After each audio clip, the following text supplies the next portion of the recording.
Hello my dear students magnetism and matter जो chapter हम लोग पढ़ रहे हैं उसका आज हम लोग का 4th लेक्चर है। और टोटल आप सभी को पता है 6 लेक्चर इसके होने वाले हैं और 6 लेक्चर में हम लोग ये चैप्टर कंप्लीट कर लेंगे माय डियर। तो आज का जो टॉपिक है माय डियर वो एक ऐसा टॉपिक हम लोग पढ़ रहे हैं जो कि जिसके बारे में किसी को कोई ज़्यादा जानकारी नहीं है। यही हकीकत है कि जो हम लोग टॉपिक पढ़ रहे हैं माय डियर, वो टॉपिक के नाम आपको बता ही देता हूँ। वो है हमारा अर्थ मैग्नेटिज्म, भूचुंबकत्व। यानी कि नाम ही से आपको पता चल रहा है कि अर्थ के मैग्नेटिज्म के बारे में सबको पता है कि पृथ्वी अपनी ओर चीज़ों को खींच रही है। इसका मतलब पृथ्वी एक चुंबक की तरह है। पर इस चुंबक के होने के पीछे क्या कारण है और क्यों है, इसके बारे में कोई भी ज़्यादा जानकारी अवेलेबल नहीं है माय डियर।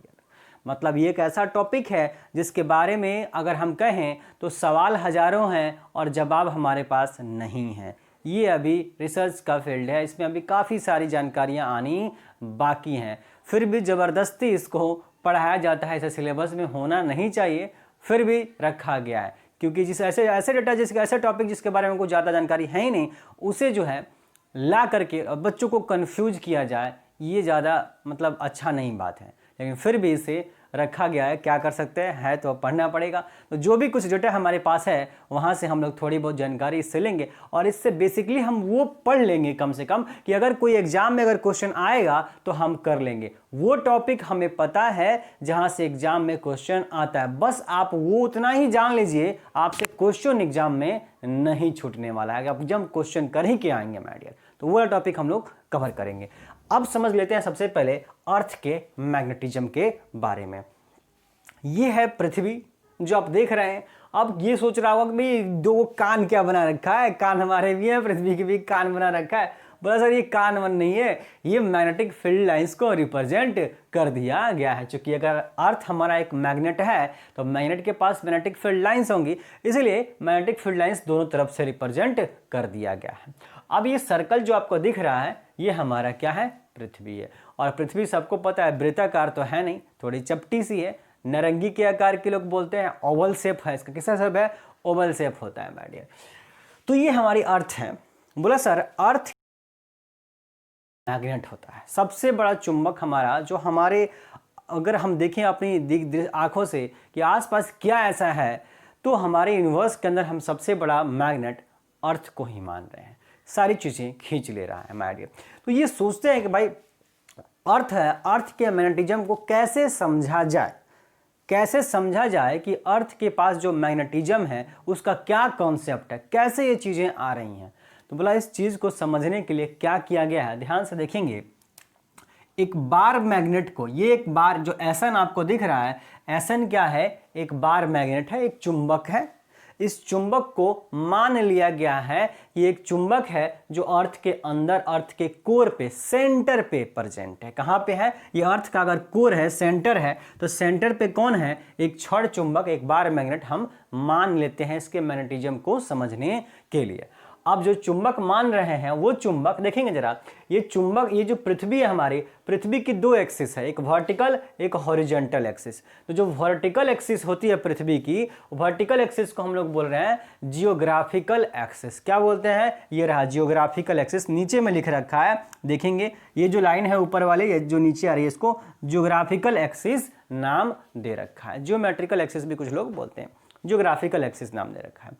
अब ये पृथ्वी को दो जगहों पे कट करेगी ये एक्सिस, एक ऊपर में और एक नीचे में। तो ऊपर में जहां कट करेगी उसको जियोग्राफिकल नॉर्थ पोल नाम दिया गया, और जहां पे नीचे में कट करेगी उसको जियोग्राफिकल साउथ पोल बोला गया।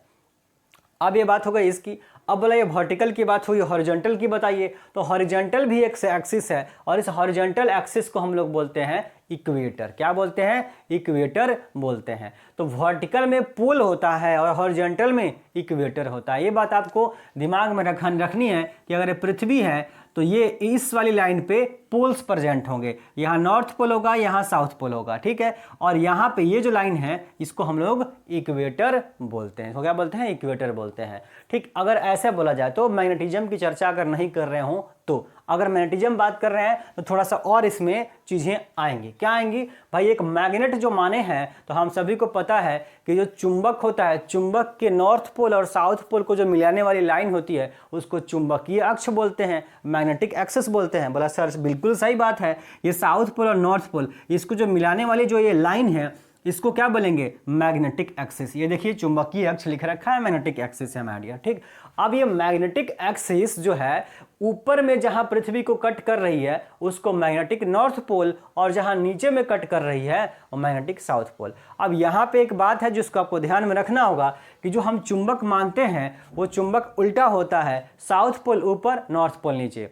तो चुंबक का जो साउथ पोल होगा वो साउथ पोल जहां पे कट करेगा, साउथ पोल के पास जो लाइन होगी वो जहां कट करेगी वहां मैग्नेट का नॉर्थ पोल होगा, और चुंबक का नॉर्थ पोल के पास जो ये लाइन जहां कट करेगी वो मैग्नेट का साउथ पोल कहलाएगा। अरे बात समझ में, इसका नॉर्थ है तो यहाँ साउथ है और इसका साउथ है तो यहाँ नॉर्थ है, अट्रैक्शन की वजह से मान लिया हमारे। ठीक है, तो ये जो चुंबक है, अब इस चुंबक का भी अपना एक वर्टिकल एक्सिस हो गया, एक हॉरिजॉन्टल एक्सिस हो गया। तो वर्टिकल एक्सिस को जैसे यहाँ पे वर्टिकल को हमने ज्योग्राफिकल एक्सिस बोला था, यहाँ मैग्नेटिक एक्सिस बोल दिया। यहाँ पे जैसे हॉरिजॉन्टल को आपने इक्वेटर बोला था, कौन सा इक्वेटर? बोला सर जियोग्राफिकल इक्वेटर। वैसे इस चुंबक का भी अपना हॉरिजॉन्टल होगा, चुंबक के हॉरिजॉन्टल को मैग्नेटिक इक्वेटर नाम दिया गया। क्या नाम दिया गया? मैग्नेटिक इक्वेटर नाम दे दिया गया। आया बात समझ में डियर?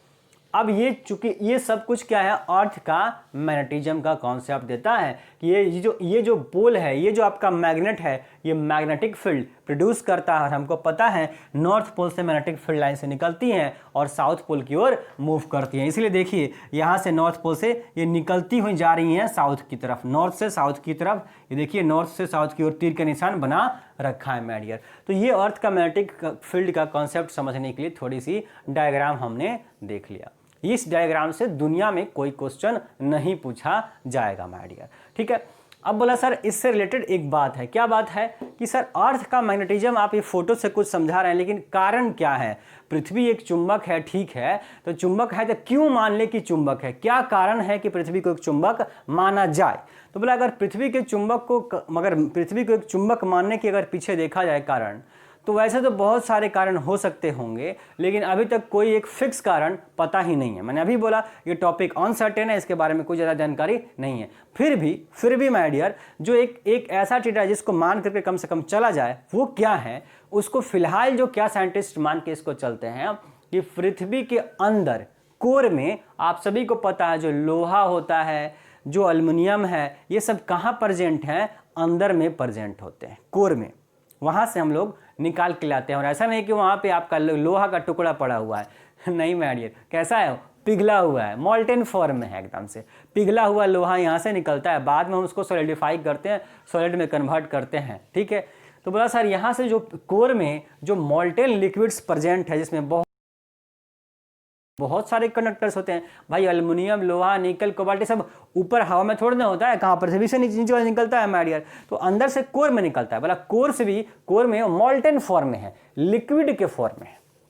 बोला सर जो लिक्विड के फॉर्म में है और है कंडक्टर, तो क्या होता है वो जो है सर्कुलेट करते हैं, मूव करते रहते हैं। मतलब कि यहाँ पे अगर एल्युमिनियम अगर मान लूँ या लोहा मान लूँ अंदर में, तो लोहा लिक्विड फॉर्म में है वहाँ पे, और लिक्विड फॉर्म के साथ साथ वो सर्कुलेट होता रहता है वहाँ पे, यानी मूव करता रहता है, गोल गोल घूमता रहता है वहाँ पे। ऐसा कारण क्या हो सकता है? पृथ्वी के रोटेशन भी आप कारण इसका मान सकते हैं कि भाई पृथ्वी घूमती है तो उसकी रोटेशन की वजह से जो इसके अंदर कोर के अंदर जो प्रेजेंट है एल्युमिनियम और आपका लोहा, वो भी क्या होते हैं? रोटेट हो रहे होते हैं। एक तो मॉल्टेन फॉर्म है और साथ में रोटेशन है, और रोटेशन की वजह से कंडक्टर के अंदर क्या प्रेजेंट होता है my dear? Free electrons present होते हैं। और कंडक्टर में फ्री इलेक्ट्रॉन्स, आप सभी को पता होगा कि फ्री इलेक्ट्रॉन्स कंडक्टिविटी के रिस्पॉन्सिबल होते हैं, यानी जिम्मेवार होते हैं कौन? मुक्त इलेक्ट्रॉन। तो चूंकि कंडक्टर्स लिक्विड फॉर्म में है और मूव भी कर रहा है, रोटेट भी कर रहा है, फ्री इलेक्ट्रॉन्स भी सारे रोटेट कर रहे हैं, तो वहाँ पे करंट जनरेट हो रहा है। क्या जनरेट हो रहा है? करंट। क्योंकि करंट इलेक्ट्रॉन के चलने को ही तो करंट बोलते हैं। 50 बार आपको समझा चुका हूँ कि इलेक्ट्रॉन मूव कर रहा है, बस वही तो करंट है हमारा। बोला बिल्कुल सर ठीक है। इसका मतलब उस कंडक्टर के अंदर जो मोल्टेन फॉर्म में था, लिक्विड फॉर्म में था, वहाँ पे इलेक्ट्रॉन्स मूव कर रहे थे और इलेक्ट्रॉन्स के मोशन की वजह से, फ्री इलेक्ट्रॉन के मोशन की वजह से वहाँ पे करंट जनरेट हो रहा होगा। और कहीं भी अगर करंट जनरेट होता है तो ओरेस्टेड एक्सपेरिमेंट में पढ़ चुके हैं कि क्या होगा, मैग्नेटिक फील्ड जनरेट होगा ही होगा। और अगर मैग्नेटिक फील्ड जनरेट हो रहा है तो मैग्नेटिक फील्ड कौन जनरेट करता है? बोला सर एक मैग्नेट ही तो जनरेट करेगा एक मैग्नेटिक फील्ड। बोला बिल्कुल सर यही हो रहा है, यानी कि जो कंडक्टर जो है प्रेजेंट है वहाँ पे लिक्विड फॉर्म में, उनके मोशन की वजह से फ्री इलेक्ट्रॉन मूव कर रहा है, वहाँ पे करंट जनरेट हो रहा है और उसी के करंट जनरेशन की वजह से वहाँ पे मैग्नेटिक फील्ड डेवलप होता है। और उस मैग्नेटिक फील्ड डेवलप होने की वजह से क्या है, उसको हम लोग अर्थ को एक बड़ा सा मैग्नेट मान लेते हैं। बोला सर इसके पीछे एक थ्योरी और भी है, मतलब थ्योरी क्या, इस बात को सपोर्ट करने के लिए थ्योरी है कि मान लीजिए सर कि अगर इसका मतलब अगर आप ये कह रहे हैं कि कोर में मोल्टेन कोर के अंदर मोल्टेन लिक्विड्स प्रेजेंट है तो है, अगर नहीं होगा तो नहीं होगा। तो बोला सर हाँ नहीं होगा। अगर कोर के अंदर मोल्टेन लिक्विड्स प्रेजेंट नहीं है, उनका रोटेशन नहीं है, तो बोला सर कोई मैग्नेटिक फील्ड डेवलप नहीं होगा। बोला सर इसका कारण बताइए, इसका एग्जाम्पल बताइए। तो बोला इस बात को सपोर्ट कैसे मिला कि सर इसको मान लिया जाए। इस बात का सपोर्ट मिला चंद्रमा से। चंद्रमा पे कोई भी कोर प्रेजेंट है ही नहीं। चंद्रमा के अंदर कोई भी, चंद्रमा के सेंटर पे कोई भी आपका मोल्टेन लिक्विड प्रेजेंट नहीं है। कोई भी लोहा एल्युमिनियम वहाँ पे लिक्विड फॉर्म में प्रेजेंट ही नहीं है, कोर ही नहीं है एक्चुअली में, वहाँ पे कोई भी वहाँ पे मेटल्स अवेलेबल नहीं है। और इसी के कारण की वजह से वहाँ पे कोई भी उस चंद्रमा पे मैग्नेटिज्म है ही नहीं। चंद्रमा के पास चुंबकत्व का प्रॉपर्टी है ही नहीं, इसलिए चंद्रमा एक मैग्नेट की तरह कार्य नहीं करता है, पर पृथ्वी करता है। तो ये इस बात को सपोर्ट करना लग गया कि भाई चंद्रमा के पास अगर, क्योंकि हम लोग चंद्रमा और मंगल यही दो ग्रहों के बारे में ज़्यादा जानकारी हमारे से वैज्ञानिकों को है। तो चंद्रमा के साथ हमने देखा कि भाई मून के साथ कि वहाँ पे कोर है ही नहीं। जब कोर है ही नहीं तो वहाँ पे कोई भी मैग्नेटिज्म भी नहीं है। लेकिन अर्थ के पास कोर है और इसमें बहुत सारे मोल्टेन लिक्विड्स प्रेजेंट हैं, यहाँ पे मैग्नेटिज्म है। तो ये इस बात को मानने के लिए वो सपोर्ट करना शुरू कर दिया कि हाँ भाई ये बात करेक्ट कर रहा है कि आप इसको सपोर्ट कीजिए। फिर भी ये सर्टेन जानकारी नहीं है, पर फिलहाल जो जानकारी हमारी है वो यही है, इसीलिए हम मान के बैठे हुए हैं। तो ये बातें थी, एक लाइन में हम लिख लेंगे, पर मैंने बोला ये आपके एग्जाम में, किसी भी एग्जाम में कहीं भी यहाँ से क्वेश्चन नहीं आता है। पर इस टॉपिक से क्या एक ऐसा टॉपिक आएगा, इसका सब टॉपिक, इसी का एक छोटा सा पार्ट होगा जहाँ से क्वेश्चन आता है, तो उस टॉपिक को हम लोग पढ़ लेंगे। फिलहाल अगर जिनको फोटो बनाना है वो बना सकते हैं, मैं इसे मिटा दूंगा। और यहाँ से जो क्वेश्चन एक कारण है वो बस लिखा देता हूँ, अर्थ के मैग्नेटिज्म का क्या कारण है उसको हम लोग एक लाइन में, माय डियर, एक लाइन में उसे लिख लेते हैं। ठीक है, इसको लिखना होगा वो लिख लेगा, मैं इसे मिटा दे रहा हूँ। ठीक है, पर ये लिखने की चीज़ नहीं है, मैं बोल ही रहा हूँ, यहाँ से कोई भी क्वेश्चन आपके एग्जाम में नहीं पूछा जाएगा। और अगर कभी गलती से पूछ दिया तो इसका मतलब ये है कि जो क्वेश्चन सेट करने वाला है वही बेवकूफ़ है, क्योंकि उसे खुद पता नहीं है कि ये अनसर्टेन चीज़ है माय डियर, और अनसर्टेन चीज़ के बारे में क्वेश्चन पूछना जायज़ नहीं है। चलिए बस हम लिख लेंगे कॉज ऑफ मैग्नेटिज्म, एक लाइन लिख लीजिए।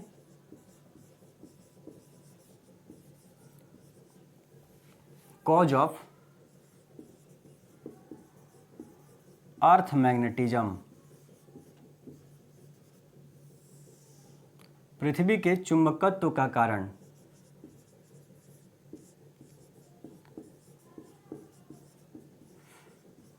पृथ्वी के चुंबकत्व का कारण, बोला क्या कारण है, तो लिख लीजिए क्या कारण है। The main cause of earth magnetism is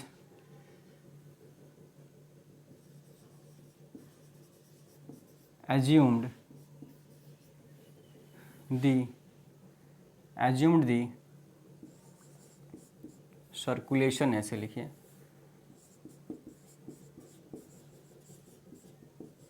circulating current due to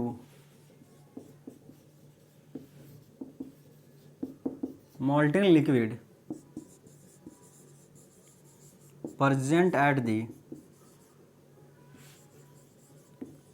core of earth। Hindi में लिख लीजिए, हिंदी में क्या लिख दें इसको, हिंदी में लिखिए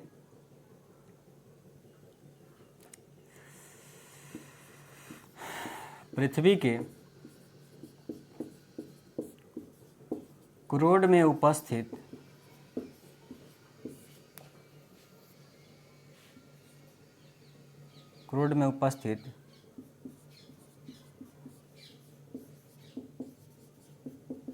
मोल्टेन लिक्विड के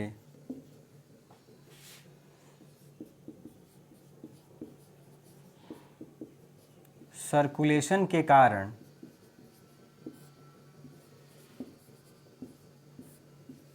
पृथ्वी सर्कुलेशन को लिखिए, सर्कुलेशन को पृथ्वी के चुंबकत्व का कारण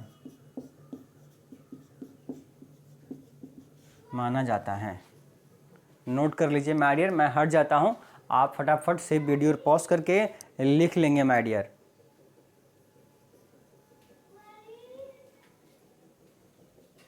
ठीक है, अब मिटाता हूं, नेक्स्ट चलते हैं हम लोग।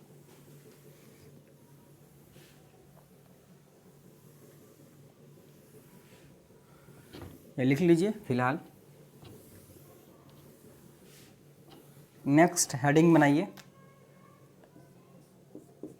नेक्स्ट हेडिंग बनाइए। यहां से क्वेश्चन आता है अक्सर एग्जाम के अंदर, मैग्नेटिक एलिमेंट।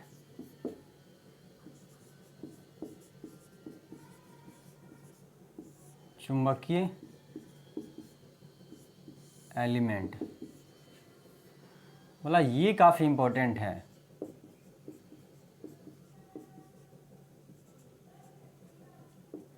यहां से क्वेश्चन माय डियर हमेशा आता है। मैग्नेटिक एलिमेंट में हम लोग एक फोटो ड्रॉ करेंगे, हालांकि इधर स्पेस बचेगा लिखने के लिए, इधर ड्रॉ कर लेते हैं।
फोटो ड्रॉ कीजिए माय डियर, ये फोटो बनाएंगे। अगर आपको नाम देना है तो नाम भी दे सकते हैं इसका, ABCD नाम भी दे दीजिए, आपकी मर्जी है। फोटो ड्रॉ कीजिए, यहीं से क्वेश्चन आता है एग्जाम के अंदर। मतलब मैं आपको बताऊंगा कि यही क्वेश्चन आएगा, मतलब यही आएगा, नहीं तो नहीं आएगा। यहां से क्वेश्चन है, एक ही टॉपिक है, वही क्वेश्चन आएगा, वरना यहां से कभी क्वेश्चन नहीं आता है माय डियर। देखेंगे क्या वैसा टॉपिक है। सबसे पहले उसको पढ़ने से पहले हम लोग एक डेफिनेशन लिख लेते हैं, और डेफिनेशन क्या है हमारा, दो डेफिनेशन लिखते हैं। ये फोटो ड्रॉ के जरिए फिर बताते हैं ये मैग्नेटिक मेरिडियन का क्या मतलब है। और माय डियर स्टूडेंट्स, हिंदी वाले यहाँ पे प्लीज़ आप जो है हेल्प कीजिए, सहयोग कीजिए, है कि नहीं। यहाँ हिंदी का मतलब नहीं है मैग्नेटिक मेरिडियन, बोलता है चुंबकीय यामोत्तर। तो आप चुंबकीय यामोत्तर याद करने जाएंगे, उससे बेहतर है माय डियर कि आप मैग्नेटिक मेरिडियन याद रखें। ठीक है, मैग्नेटिक मेरिडियन। फिर भी बोलेंगे सर कि नहीं लिखे, अरे लिख देता हूँ, चुंबकीय याम। अब इसमें पता नहीं हलंत होता है कहीं, कोई देख लेंगे, कोई दिक्कत नहीं है। पहले हम लोग मैग्नेटिक मेरिडियन का डेफिनेशन नोट कर लीजिए आप। ये डेफिनेशन लिखने के लिए आ सकता है, लिखिए। दी वर्टिकल प्लेन, बोला कहाँ से पास होता है, प्लेट लिख दिया, प्लेन। दी वर्टिकल प्लेन, बोला सर पोल से पास होता है, एक्सिस से पास होता है चुंबक के। The vertical plane passing through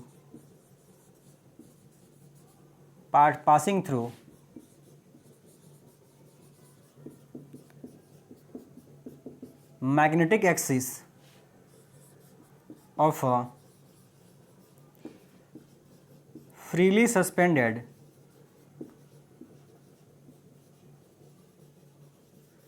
bar magnet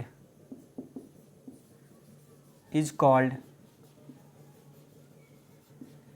magnetic meridian। अगर आपको कोई स्पेलिंग में प्रॉब्लम हो तो मैं पढ़ दे रहा हूं। The vertical plane passing through magnetic axis of freely suspended bar magnet is called magnetic meridian. English वाले बच्चे लिख लेंगे, फिर मैं इसे हिंदी में लिख देता हूं। ये डेफिनेशन याद रखिएगा, एग्जाम में कभी पूछा जा सकता है, पर आने की चांसेस 0.1% है। ठीक है,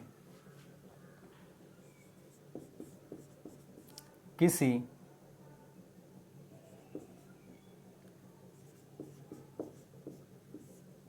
स्वतंत्रता पूर्वक लटके चुंबक के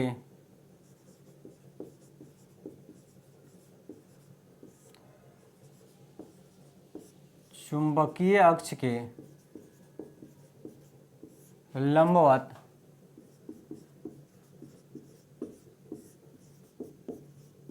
गुजरने वाले तल को चुंबकीय यामोत्तर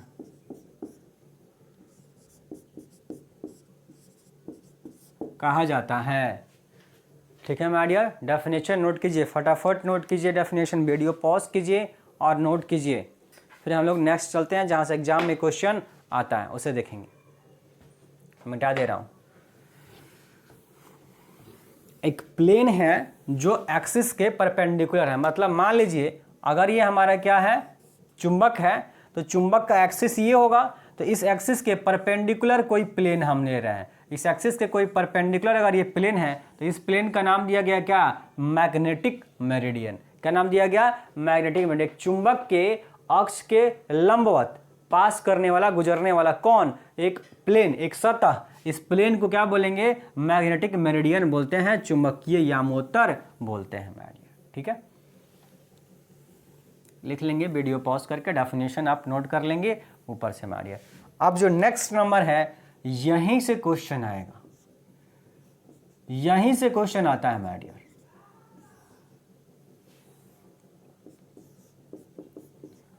डीप एंगल या angle of inclination,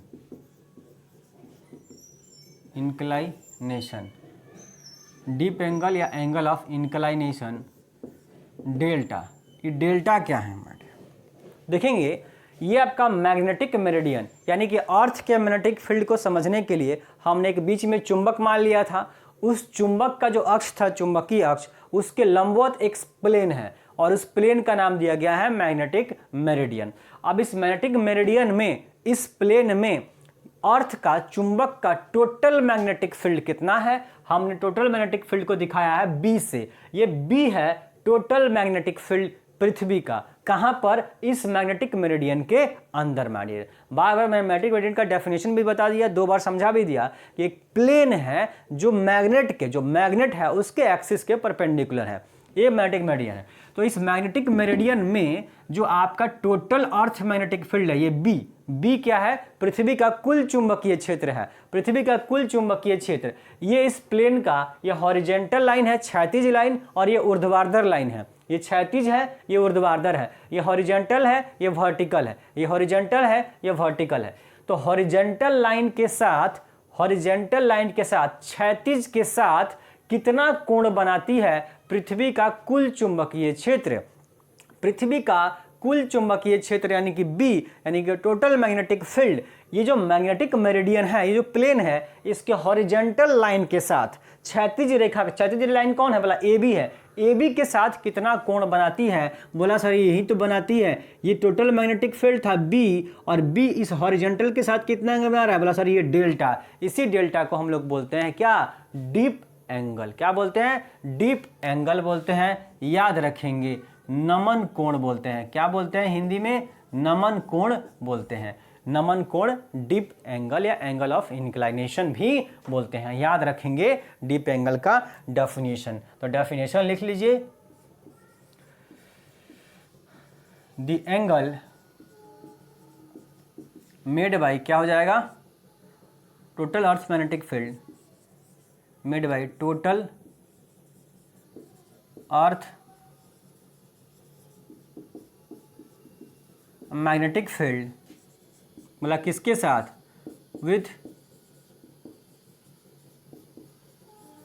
horizontal line, नाम भी दे दो, देना है तो। हॉरिजेंटल लाइन कौन है? A B. कहाँ? In magnetic meridian, magnetic meridian लिखना था। मैग्नेटिक मेरिडियन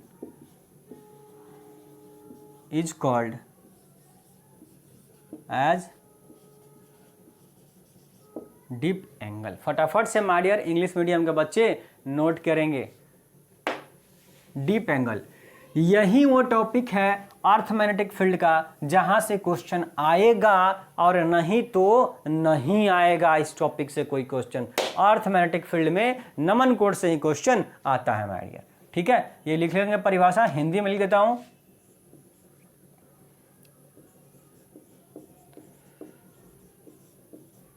चुंबकीय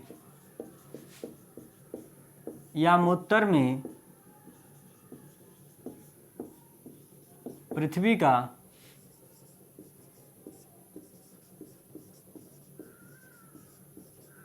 कुल चुंबकीय क्षेत्र क्षैतिज रेखा के साथ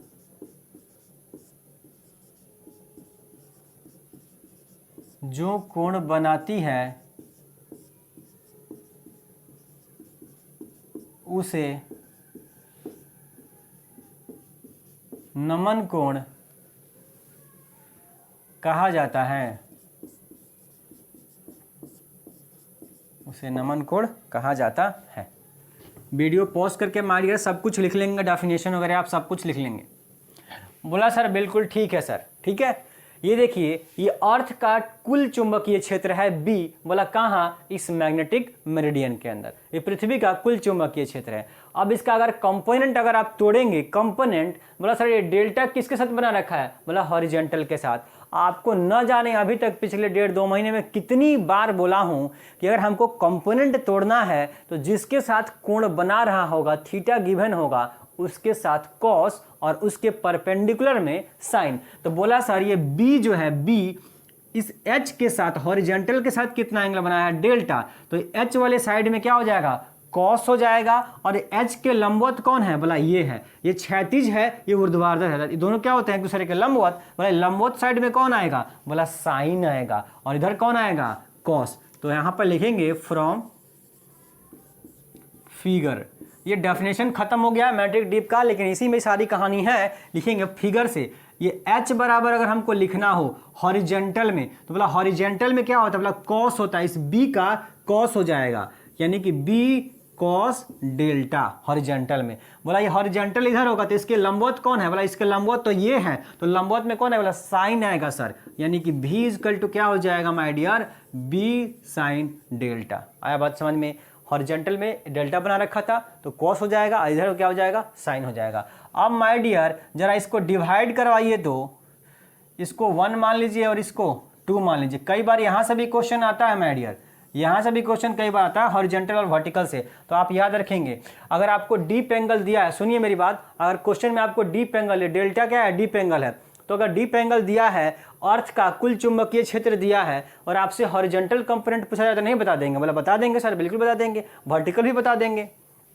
अगर बोले अगर हमने 2 में डिवाइड करते हैं, फ्रॉम इक्वेशन 2 डिवाइड बाई 1, 2 में 1 से डिवाइड कीजिए, यानी v में h से, तो v बटा h कीजिएगा तो इधर क्या मिलेगा my dear, sine delta by cos delta. ध्यान से देखिए, जब आप इन दोनों को डिवाइड करवाएंगे तो b से b कट जाएगा, b से b कट जाएगा, और हम 2 में 1 से डिवाइड करेंगे, यानी 2 ऊपर रहेगा 1 नीचे रहेगा, तो sign delta by cos delta, और इधर v बटा h हो जाएगा। इसका मतलब ये sign delta by cos delta क्या होता है, sine theta by cos theta sir tan theta होता है, यानी कि यहां से हम लिख सकते हैं माय डियर क्या, कि टेन डेल्टा इजकल टू क्या, v बाई h, क्या हो जाएगा, v बाई h।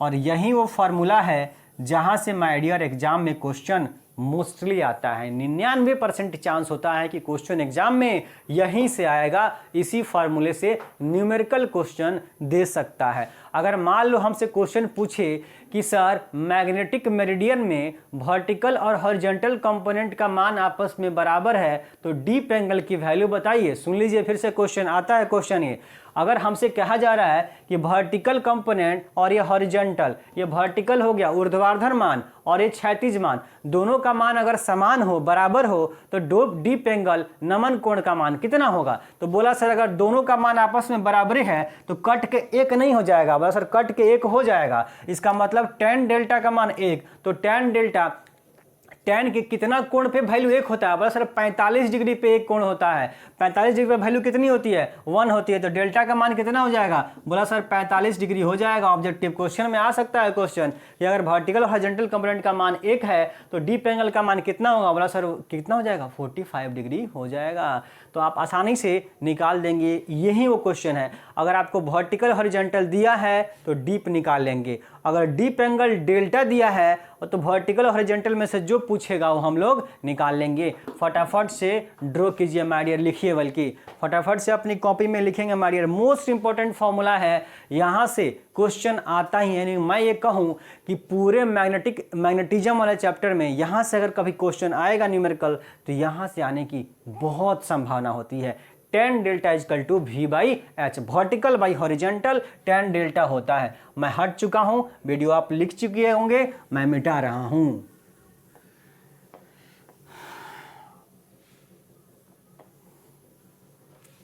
अब यहां पे ऑब्जेक्टिव के लिए लिखेंगे नोट। मैंने बोला कि ऐसा टॉपिक आपको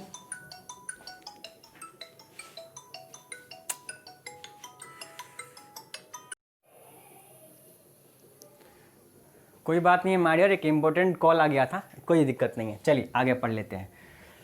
लिख लेंगे नोट, नोट लिख लीजिए। नोट नंबर 1, एट पोल। बोला सर कौन सा पोल, बोला कोई भी पोल, चाहे नॉर्थ पोल हो साउथ पोल हो, कोई भी पोल हो, पोल के लिए इस डीप एंगल का मान, डेल्टा का मान कितना होता है, बोला सर 90 डिग्री होता है। याद रखेंगे ऑब्जेक्टिव क्वेश्चंस के लिए मोस्ट इंपॉर्टेंट है माय डियर। ये ऑब्जेक्टिव क्वेश्चंस के लिए पोल चाहे उत्तरी ध्रुव हो चाहे दक्षिणी ध्रुव हो, कोई फर्क नहीं पड़ता है। डेल्टा का मान, डीप एंगल का मान कितना याद रखना है आपको, 90 डिग्री। कितना, बोला सर 90 डिग्री। तो बोला सर अगर ये डेल्टा 90 डिग्री यहाँ रखेंगे तो कॉस 90 का मान कितना होता है, बोला सर कॉस 90 जीरो होता है। इसका मतलब सर हॉरिजॉन्टल कंपोनेंट क्या हो जाएगा, जीरो हो जाएगा। क्या हो जाएगा, हॉरिजॉन्टल कंपोनेंट जीरो, यानी कि पोल्स पर पोल पे हॉरिजॉन्टल कंपोनेंट अर्थ का नहीं होता है, सिर्फ कौन होता है, बोला सर वर्टिकल होता है। हॉरिजॉन्टल कंपोनेंट डेल्टा 90 कॉस 90 की वैल्यू 0, तो 0 में b से मल्टीप्लाई करेंगे तो 0, तो h कितना हो गया 0, और यहाँ रखेंगे अगर 90 तो साइन 90 की वैल्यू 1, तो पूरा वर्टिकल किसके बराबर हो जाएगा, बोला सर b के बराबर हो जाएगा। यानी कि जब हम पोल्स पे जाते हैं नॉर्थ पोल और साउथ पोल, तो वहाँ पे जो पृथ्वी का टोटल मैग्नेटिक फील्ड है वो टोटल मैग्नेटिक फील्ड किधर होता है, मतलब वर्टिकल डायरेक्शन में होता है, वर्टिकल के अलोंग होता है। हॉरिजॉन्टल में मैग्नेटिक फील्ड की वैल्यू 0 होती है, याद रखना है। तो ये कोई भी एग्जाम में पूछा जा सकता है माय डियर। अब जरा इसको मिटा दूं, चलिए रहने दीजिए, इसको मिटा देता हूं क्योंकि इसका इस्तेमाल करेंगे। सेकंड नंबर, एट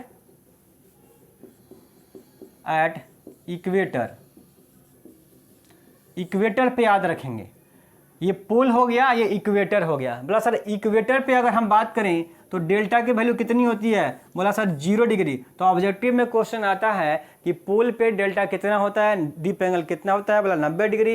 इक्वेटर पे डेल्टा का मान कितना होता है, तो बोला सर 0 डिग्री। तो अगर यहाँ 0 पुट करेंगे तो कॉस 0 कितना हो जाएगा, बोला सर 1 हो जाएगा। इसका मतलब 1 हो जाएगा, तो हॉरिजॉन्टल किसके बराबर हो जाएगा, b के बराबर हो जाएगा। यहाँ अगर पुट कीजिएगा 0 का वैल्यू तो cos 0 1, तो ये हट जाएगा, h और b आपस में बराबर हो जाएंगे।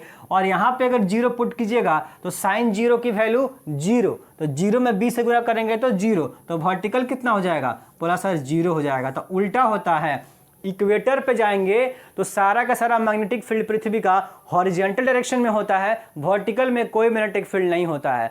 और आपको पोल पे सब वर्टिकल में होता है, हॉरिजॉन्टल में नहीं होता है। तो ये अपनी कॉपी में अपने दिमाग में छाप लीजिए। क्वेश्चन जो मैं आपको पढ़ाया हूँ, ये डीप एंगल जो टॉपिक पढ़ाया है, डीप एंगल से रिलेटेड सारी बातें मैंने अभी तक यहाँ पे आपको बता दी। इससे अधिक दुनिया में आपसे कुछ नहीं पूछा जाएगा। जब भी डीप एंगल पूछा जाएगा, जो मैंने आपको बातें ये 3-4 पॉइंट लिखाई हैं, यहीं से क्वेश्चन आएगा, नहीं तो नहीं आने वाला है माय डियर। चलिए लिख लीजिए, अब हम लोग नेक्स्ट टॉपिक पे चर्चा कर लेते हैं माय डियर, ठीक है। मैं हट गया हूँ, आप लिख लेंगे। चलिए मिटा दूं, बोला मिटा दीजिए सर, क्या दिक्कत है, हम तो लिख चुके हैं। बस माय डियर देखिए, मुझे रिजल्ट चाहिए, मैं इतना मेहनत कर रहा हूँ आपके लिए, मुझे बस रिजल्ट चाहिए माय डियर।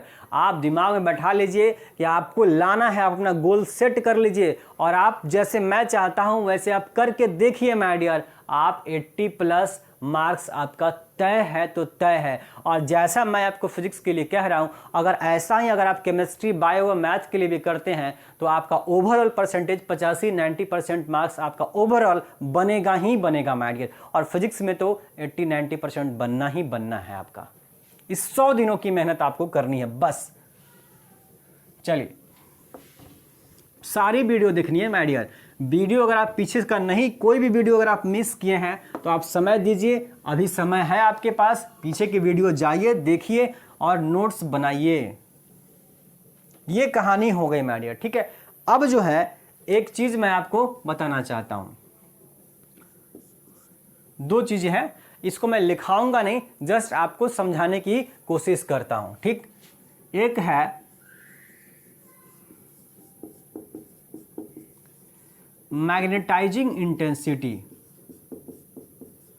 और एक है इंटेंसिटी ऑफ मैग्नेटाइजेशन।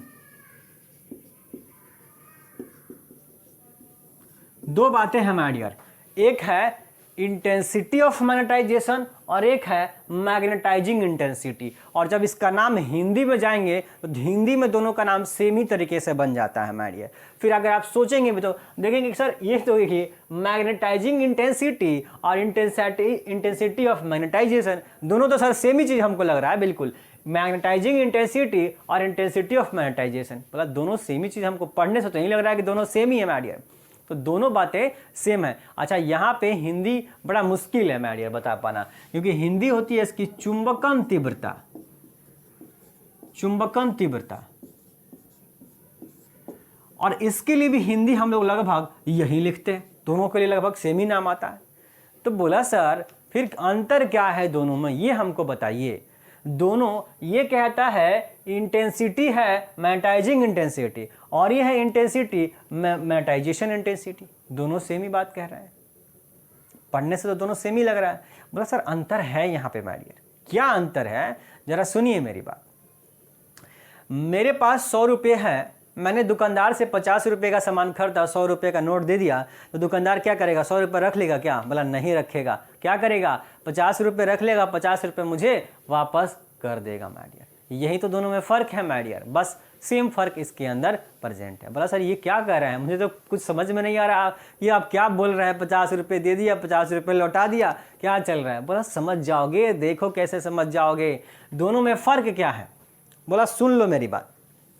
एक चुंबक है, चाहे एक लोहा है, मान लो चुंबक नहीं है, एक लोहा है, आयरन है, Fe से रिप्रेजेंट करते हैं। बोला सर आयरन है, और आयरन को जैसे चुंबक के पास ले जाते हैं वो चुंबकित हो जाता है, चुंबक की तरह काम करता है। आपने देखा होगा कि क्या सर, एक चुंबक में अगर लोहे को चिपका दिए और फिर इस लोहे में दूसरा लोहा चिपकाएंगे तो वो चिपक जाएगा, और इस लोहे में एक और लोहा चिपकाएंगे तो इस लोहे में चिपक जाएगा। बोला सर ये क्या होता है? बोला ये चुंबकीय इंडक्शन होता है, मैग्नेटिक इंडक्शन जिसको बोलते हैं माय डियर। तो बोला क्या हो क्यों रहा है, एक लोहे में दूसरा लोहा क्यों चिपक जाता है? क्यों चिपकता है? जब पहला लोहा चुंबक से चिपका होना चाहिए। बोला ऐसा होता है। बोला क्यों हो रहा है? क्योंकि जो लोहा है वो खुद ही चुंबक बन गया होता है माय डियर। यानी उसके अंदर चुंबक का गुण एक लोहे के अंदर आ जाएगा। कब? जब वो चुंबक के संपर्क में आएगा तब, या चुंबक के चुंबकीय क्षेत्र में चला जाएगा तब। ठीक। बोला सर ये दोनों में फर्क क्या है? बोला सुनिए मेरी बात, सुनिए। एक मैग्नेटिक फील्ड है, ये क्या है? मैग्नेटिक फील्ड है, चुंबकीय क्षेत्र। जैसे इसके चुंबकीय क्षेत्र में हम इस लोहे को लेकर के जाएंगे तो क्या होगा, ये चुंबकीय क्षेत्र इस लोहे को चुंबकित करेगा, यानी इसके अंदर चुंबक का गुण भरेगा। आ रहा है बात समझ में? सिंपल समझिए, एकदम सिंपल। किताब के बारे में हम कुछ नहीं जानते, हमें बस सिंपल भाषा समझना है आपको। ये चुंबक है, ठीक, ये चुंबक, ये चुंबकीय क्षेत्र है और ये आपका एक लोहा है। जैसे इस लोहे को हम इस फील्ड के अंदर लेकर के जाएंगे, ये चुंबकीय क्षेत्र इस लोहे को क्या कर देगा? चुंबकित करने की कोशिश करेगा, मैग्नेटाइज करने की कोशिश करेगा, यानी इसके अंदर चुंबक की प्रॉपर्टी लाने की कोशिश करेगा माय डियर। आ रहा है बात समझ में? तो दोनों में यही फर्क है क्या, कि ठीक है ये कोशिश तो कर रहा है कि इसको चुंबकित कर दें, मैग्नेटाइज कर दें, पर इसका मतलब क्या है, ये जितना मर्जी कर है उतना मैग्नेटाइज्ड हो जाएगा क्या? एक बात बताइए, एक चुंबक और एक लोहे में क्या फर्क ही नहीं है? अगर हमने एक लोहे को चुंबक से चिपका भी दिया तो इसका मतलब ये तो नहीं हो गया कि जो हमारा लोहा है वो पूरी तरह से चुंबक बन गया, यानी चुंबक के पास जितना स्ट्रेंथ था उतना ही स्ट्रेंथ इस लोहे में आ गया। बोला ऐसा तो नहीं हो रहा है, पर हो जाता। अगर चुंबक के पास जितनी स्ट्रेंथ थी, मैग्नेटिक फील्ड थी, वो सारा मैग्नेटिक फील्ड उसके अंदर भी प्रेजेंट हो जाता, उतना ही मैग्नेटिक फील्ड उस लोहे के अंदर आ जाता, तो वो भी उस लोहे के बराबर हो जाता, उस चुंबक के बराबर हो जाता। पर ऐसा नहीं होता है। आ रहा है बात समझ में? देखेंगे क्या, सुनिए फिर से। ये हमारा लोहा इस मैग्नेटिक फील्ड के अंदर हमने इसको ले गए, इस लोहे को मैग्नेटिक फील्ड के अंदर ले गए, तो इस मैग्नेटिक फील्ड ने क्या किया, इस लोहे को चुंबकित करना शुरू कर दिया, मैग्नेटाइज करना शुरू कर दिया। बात समझ में? पर ये किस हद तक इसको मैग्नेटाइज कर सकता है? ज्यादा से ज्यादा, सुन लीजिए, ये एक मैग्नेटिक फील्ड के अंदर जब ये लोहा जाएगा तो ये लोहा ये मैग्नेटिक फील्ड इस लोहे को किस हद तक, किस लेवल तक मैग्नेटाइज कर सकता है, उसको बोलते हैं मैग्नेटाइजिंग इंटेंसिटी। यानी कि एक चुंबकीय क्षेत्र इस लोहे को किस हद तक, किस लिमिट तक चुंबकित कर देगा, मैग्नेटाइज कर देगा इस लोहे को, ये मैग्नेटिक फील्ड, उस लिमिट को बोलते हैं मैग्नेटाइजिंग इंटेंसिटी। पर बोला ठीक है, इसके पास तो पावर ज़्यादा हो सकती है मैग्नेटाइजेशन करने की, पर ये लोहा जो है ये खुद को, अपने आप को किस लेवल तक मैग्नेटाइज्ड होने दे रहा है, ये भी तो सोचिए। मैं बार बार बोल रहा हूं कि जब आप लेकर के जाएंगे इसके पास, तो ये जो लोहा है ये चुंबक के बराबर तो नहीं हो जाएगा मजबूती में, स्ट्रेंथ में, मैग्नेटिक फील्ड जनरेशन में। बोला नहीं हो सकता। बोला ठीक है, इसका मतलब क्या है कि ये जो आपका है, ये जो लोहा जो आपका है, ये क्या हो रहा है, मैग्नेटाइज्ड हो रहा है। कौन मैग्नेटाइज कर रहा है, इसके अंदर चुंबक का गुण कौन ला रहा है, बोला ये मैग्नेटिक फील्ड ला रहा है। तो किस हद तक लेकर के आएगा, उस हद तक, उस लिमिट को बोलते हैं मैग्नेटाइजिंग इंटेंसिटी। पर ये लोहा जो है माय डियर, ये लोहा ये अपने आप को किस लिमिट तक, किस मैक्सिमम लिमिट तक मैग्नेटाइज्ड होने देगा, उस लिमिट को बोलेंगे इंटेंसिटी ऑफ मैग्नेटाइजेशन। समझ जाइए बात को, मैं लिखवाने वाला नहीं हूं, ये टॉपिक एग्जाम में आता नहीं है। ये देखेंगे, ये लोहा है आपका, लोहा अपने आप को किस मैक्सिमम लिमिट तक मैग्नेटाइज्ड करने देगा, उसको बोलेंगे इंटेंसिटी ऑफ मैग्नेटाइजेशन।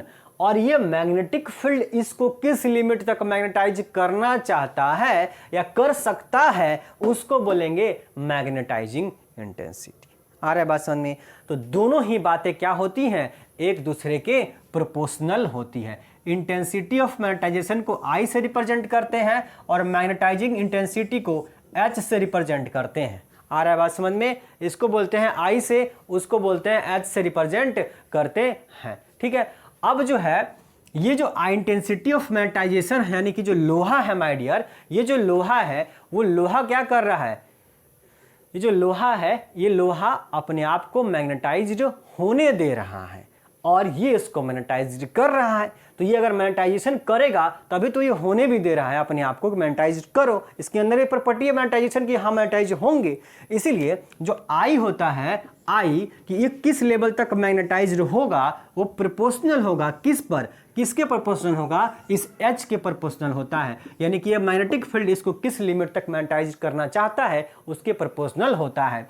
और जैसे इस प्रोपोर्शनल का साइन हटता है एक कांस्टेंट आता है काई एच। क्या आता है, एक कांस्टेंट आता है काई एच। और यही काई जो होता है उसको क्या बोलते हैं हम लोग, मैग्नेटिक ससेप्टिबिलिटी बोलते हैं। क्या बोलते हैं, ये मैग्नेटिक ससेप्टिबिलिटी बोलते हैं, ससेप्टिबिलिटी बोलते हैं। क्या बोलते हैं, मैग्नेटिक ससेप्टिबिलिटी बोलते हैं माय डियर इसको, काई को। आ रहा है बात समझ में? यानी कि काई इजकल टू क्या हो जाएगा, आई बाई एच हो जाएगा। काई इजकल टू क्या हो जाएगा, आई बाई एच, मैग्नेटिक ससेप्टिबिलिटी इसे बोलते हैं। तो कई बार इस ससेप्टिबिलिटी का मतलब होता है कि ससेप्टिबिलिटी का मतलब ये हो गया कि कोई मटेरियल कितनी आसानी से मैग्नेटाइज्ड हो जाएगा।